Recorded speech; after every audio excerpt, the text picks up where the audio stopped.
This is part 4 and thus the last part of this video. If you have watched all 4 parts by now, I appreciate you and thank you for this. But before I go, there are a couple things to show you. A, it's the Mustang. It looks amazing.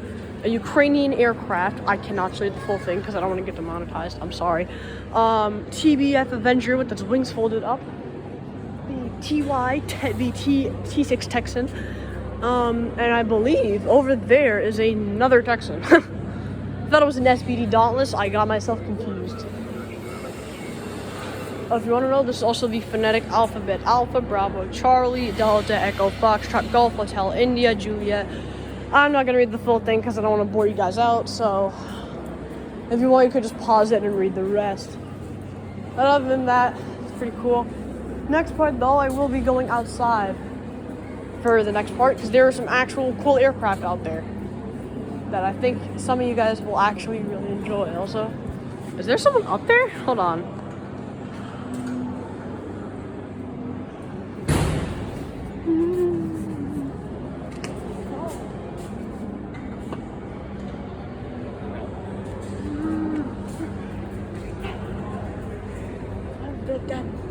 There's a search light up there. What? Look, over there, where my finger's pointing. There's a German there. Oh, yeah. But this place is really cool. Like I said, I'm good. What's going on? Not much. Hopefully this guy is going to be on the air show this weekend. This one's on the air show. What's gonna be on the beach? Didn't a TBF Avenger crash one time on a beach one? Like a sort of? That's a different plane. Oh. This is the TBF. This is going to be flying? This is already flying. Yeah, we just finished fixing it. We'll hopefully take it outside today and Monday I have to get it back. I wanted to make sure everything was good. But it's raining outside, so we can't take it doesn't rain. I caught it. Big. This is the evolution of all the aircrafts. Starting from there, coming all the way. It is nice, and it is raining outside, but I am still going to be going outside for your own benefit. Do I care? No. That is the A10. That is a full A10. That is cool. This is the whole workshop back here. Obviously, I cannot go back here because it is authorized for only personnel, so I cannot go back here. But oh my god, that is something. Look at the battle marks on that thing. Oh my god. Under here would be the bomb bay. This is where the Mark 13 torpedo would come out from. This thing also had like a 1,142 h-power engine. It is cool. It is a really nice looking aircraft. When you go on the North Shore, and you can see a lot of nice houses over there, you know, where the money is. It's really a nice. Okay, that's the full Ukrainian aircraft over there. You can tell if you look by the marking. It is the cool. This is the coolest place I might have been in a lot of times. But that's the full thing. Under there's the bomb bay. And you have the wing, which is foldable because it's carrier based. That was basically parachute. So you're getting it with like another 8-10. I'm gonna go outside.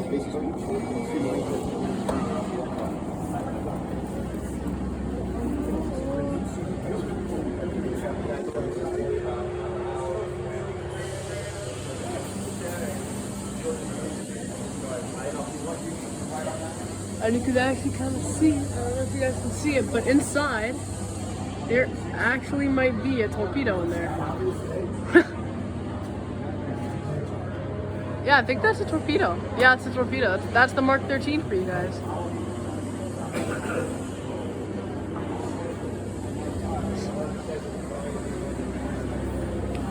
Though outside probably might be the last part, and then I'm gonna end this 4-part video.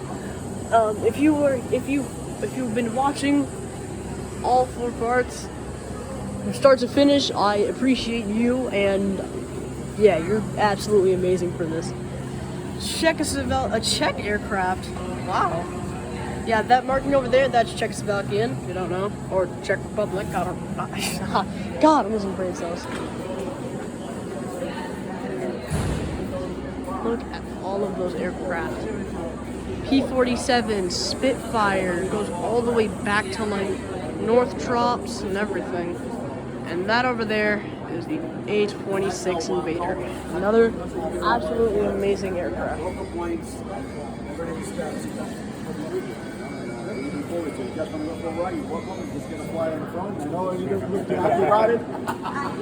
Wait, wasn't this aircraft in the 1920s? Some person would stand up there on the wing. Yeah, those are different types of aircraft. This one is all fabric and wood. Basically, if you step on the wing, you put a hole in it. So this airplane is very delicate.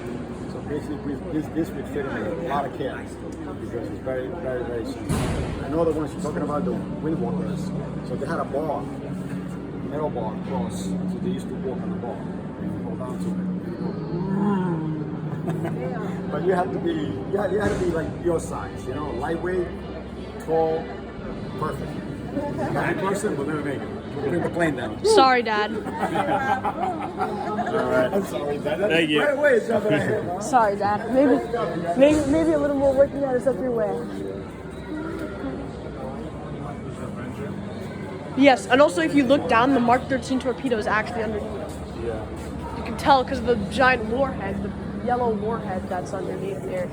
And now I'm going outside. I have to show the A-10 because it just looks too cool. Over there. You see that? Isn't that like... Oh, he looks so angry. Like I said, it is a little bit rainy out here, so... I will try not to get my camera wet, but that is the A-10 Warthog. You cannot see the cockpit because they covered it up because it's raining, like how I said. But the A-10. Under there is the GAU-8, the GAU-8 Avenger, which is made by a company that also makes toasters and washing machines. But one spins to clean something, the other one spins to make something disappear. That is sick. I can't even get over this. Also, Dad, you know they need a ladder to get into this thing? It's that high. Yeah. Like, I'm tall and I'm not even like, I'm barely even up there. Hey, Rosie, I'd like to see you try and get into that thing without a ladder. You jump. You try. I want to see if you can see if you can jump up. Yeah, but how you still have to jump and then get yourself in. Yeah, but you also realize that you also have gear on you, like 60 pounds worth of gear or more. A little bit of weight. Under here would be where the bombs would be, or rocket pods, or whatever the A-10 was equipped with. Like I said, there's water here. I wish it was a sunny day. I know. Why is there a nuclear symbol on top, like a radioactive symbol on the front, right there? That shows like radioactive resistant or something. And I know I have to give a history lesson about this thing because it's just cool. This is the F-105 Thunder Chief, the aircraft of Vietnam. It's basically like an F-4 Phantom, but it's like not as upgraded, but it is still cool. So I'm gonna give you a little history lesson about this thing now. The F-104 Thunder Chief was designed, put up to make sure if it can keep up with new modern standards, because MiGs started popping up and other bombers. So this thing was made to counter that, and it was also made to have good purpose, and like it was supposed to be good, like it was supposed to be like a plane that not only could be a fighter if it really needed to be, but also could be a light or tactical bomber. But it is cool. And I'll keep showing you this thing. Front and back. I'll also show you the inside of the engine. But of course it's blocked. Those under here, I'm pretty sure this is napalm. If you don't know, napalm is like a firebomb, but it has like a gel form that sticks to things and burns at a couple thousand degrees. Meaning, if you happen to get hit by this thing, you are going to burn. You're going to be a human firework. Also, I'm going to show you guys everywhere else. This is the whole airfield.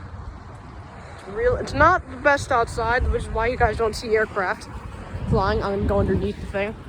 Oh, that is so. And here's the bomb bay right under here. Look at that. Look at that thing. Oh, so cool. My back though. I might be 12, but Jesus Christ, I feel like I'm 84. But this is another aircraft. I have no idea. I cannot tell you what this thing is. I need to see more of it if I plan to. But if you do know, tell me, because I'm curious.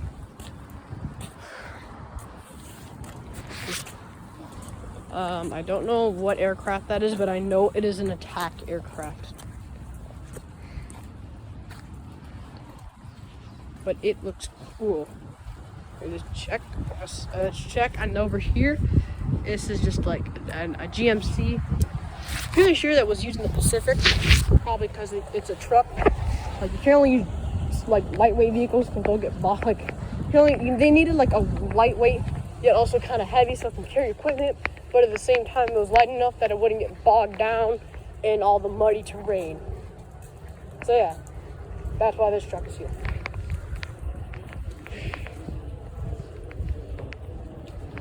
You can hear jet, but on the civilian or not. That also is an A6 Intruder over there. If you want to know the name very quickly, I'm going back inside now because it is wet. It is wet out there. All right, back inside. I'm going in here.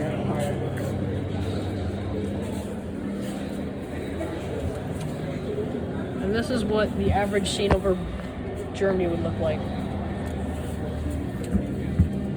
Also, Dad, they answered your prayers. They have German aircraft now, but now they don't have escorts. And look, this one's about to ram into kamikaze. You know there was a German squadron that did that, right? It was like the Jahreswende or something like that? Yeah. They would take off its wing or something. They were like the Japanese who were like, they weren't going like the Japanese who were like actually going just for like. They still tried to parachute at it. Yeah, the Japanese, they didn't try to parachute. This is B-20. They don't bring a parachute.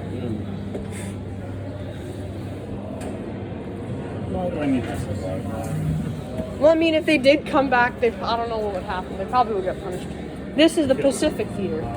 I'm pretty sure that is a Saratoga class aircraft carrier. It's either Lexington or Saratoga. Isn't this the plane you have? The Betty? Yes, this is the Betty. Yes, this is the Betty bomber. Some later variants though carried the Oka. If you don't know, it's like a little rock plane. But is this like USS Lexington, which would be sunk at Coral Sea. And that is an F4F Wildcat. Just a heavier and fatter set. And that is a U-boat. It is a captured U-boat. Lexington. But look at this. This is a captured U-boat.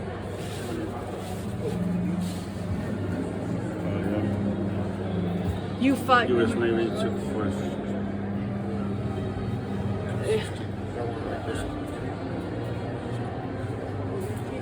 Forced surface. It's not a U-boat. Yes, it is. That's a U-boat. Oh.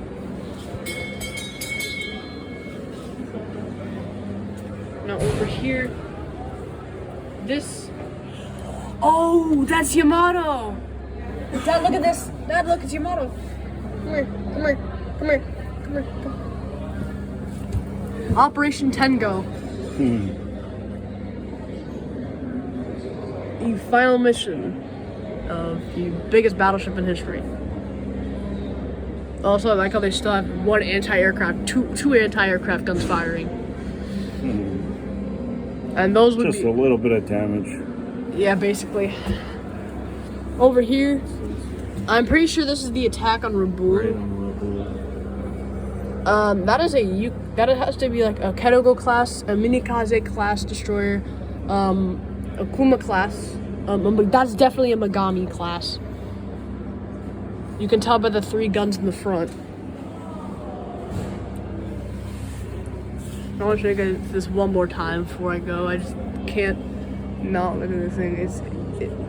It's really cool, and they actually did a really good job with making the design of the thing.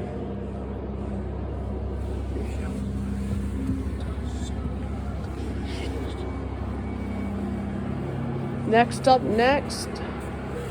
we have Japan's World War II surrender flight.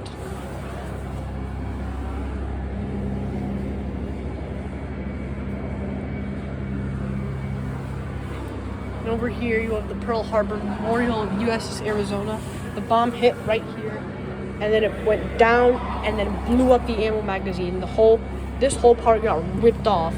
The bow was ripped off the ship, and there's oil still leaking from its fuel tank to this day, which is why they advise not swimming there. But I mean, you know, it's kind of like common sense.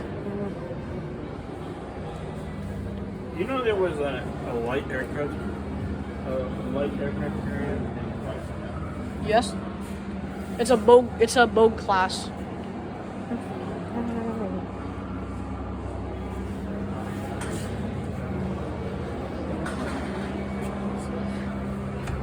At Japan's World War II surrender flight. Here's some articles. Hey, guys, Kenny, do you know anybody who was born on May 24th, Wednesday? May 24th. Wednesday, May 24th. Kenny, look, you know anybody whose birthday is this Wednesday, May 24th? No. Do you know? No. This Wednesday.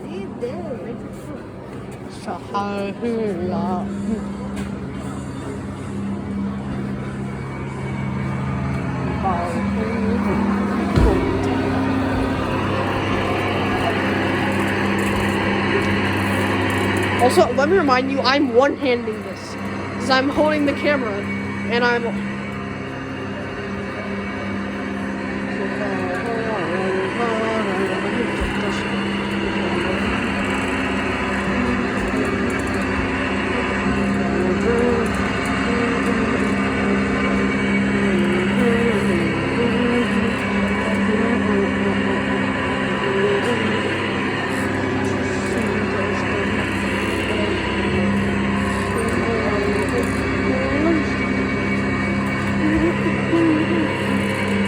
So yeah, and that is a 50 caliber round. 50 cal.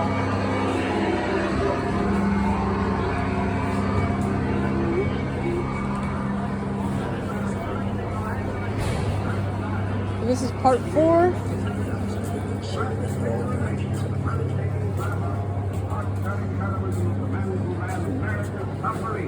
And the women who wait for it.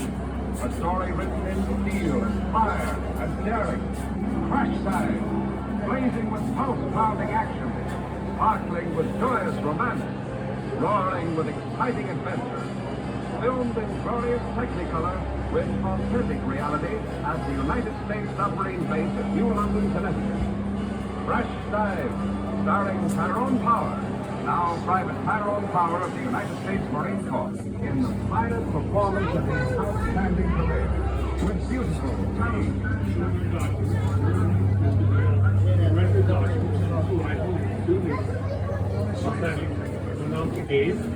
So we had 21 out there. They were out lose about half a day. This is POW camps in World War II.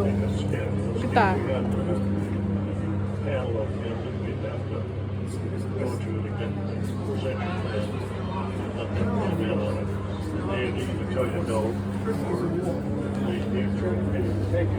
Cody Rabbit. That's big shit.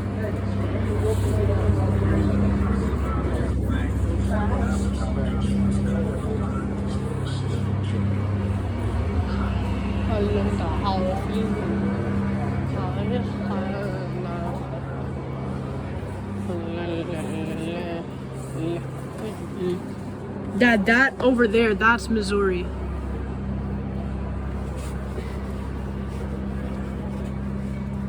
That's Missouri over Yeah. there. It's Arizona. But that's in a post 1918 because Arizona served in World War I. Yeah. But then they removed her massive tripods for the cage masks. Now, if you don't know any of this World War II technical stuff, you could go look this up. or I could give a brief rundown in another video once I get home about all the terms that I use here, because I know a lot of people who don't know much about this are gonna be like, what the hell is this guy saying? It tells a story of the final. Also, one more last thing. When I see the M60, I have to say this because my mind won't let me say this. Good morning, Vietnam. Yes, I had to do it. My mind just told me to. But it's cool. It's an M60 autocannon. It's nice. This over here, this is the ball tool. And I actually am going to go inside of it. If I can fit here. Probably well, but you need to be like dangerously smoke. Look at that. That's so cool.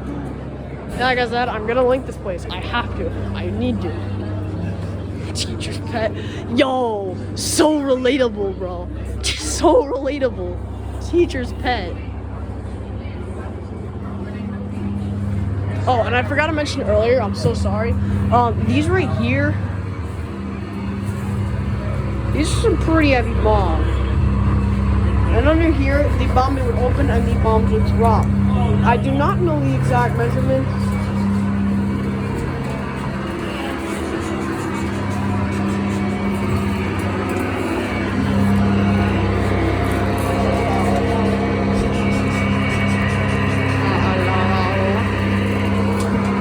Yeah, how big these bullets are. Huh? Bullets. Yeah, Dad, it's a 50 cal. Your gun animation noises are really bad. Also, usually wouldn't it be like either freezing in the, like it would usually be like freezing. Freezing. Yeah. We get the luxury of it not being a